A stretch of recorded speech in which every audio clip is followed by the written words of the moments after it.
আসসালামু আলাইকুম। শিক্ষার্থীরা, আগামী বছর থেকে আবারও পরীক্ষা নেওয়ার পদ্ধতিতে পরিবর্তন আসতে যাচ্ছে।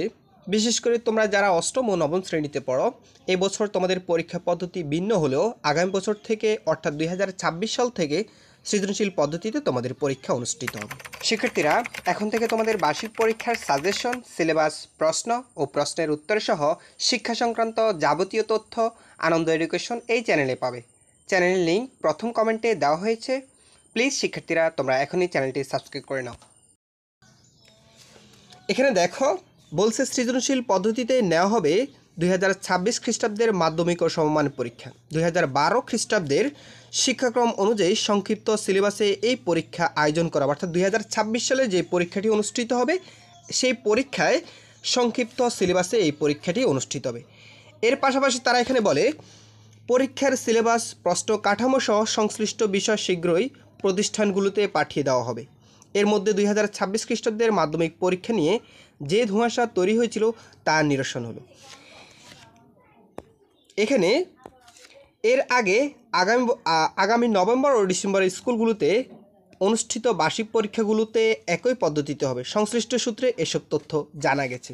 মঙ্গলবার 10 সেপ্টেম্বর ভোরের কাগজ পত্রিকায় প্রকাশিত এক প্রতিবেদনে এই তথ্য জানা যায়। প্রতিবেদনে আরও জানা যায়, জাতীয় শিক্ষাক্রম 2022-এর সঙ্গে চলমান মূল্যায়ন পদ্ধতি নিয়ে শুরু থেকেই আলোচনা সমালোচনা ছিল। এই শিক্ষাক্রমের মূল্যায়ন নিয়ে এসেছে এক এক সময় এক এক সিদ্ধান্ত, ফলে পড়াশোনার বিশৃঙ্খলা পরিস্থিতি দেখা দিয়েছিল। এই অবস্থা থেকে উত্তরণ ঘটাতে পরীক্ষা পদ্ধতির চালুর সিদ্ধান্তের ফলে অভিভাবকরা মনে করছেন অন্তত শিক্ষার্থীরা পড়ার টেবিলে ফিরবে, কারণ নতুন শিক্ষাক্রমে লিখিত পরীক্ষা না থাকায় পড়াশোনা অনেকটা লাঠে উঠেছিল। সংশ্লিষ্টরা বলছে 2026 খ্রিস্টাব্দে যারা মাধ্যমিক পরীক্ষা অংশ নেবে তারা এবার নবম শ্রেণীতে পড়ছে, অর্থাৎ তোমরা যারা এই বছর অষ্টম শ্রেণীতে পড়তেছো, আগামী বছর 2025 খ্রিস্টাব্দ থেকে এই পরীক্ষার্থীরা দশম শ্রেণীতে উঠবে। সদ্য স্থগিত হওয়া শিক্ষাক্রম অনুযায়ী নবম শ্রেণীতে কোনো বিভাগ ছিল না, অর্থাৎ এই বছর কিন্তু নবম শ্রেণীতে কোনো বিভাগ ছিল না।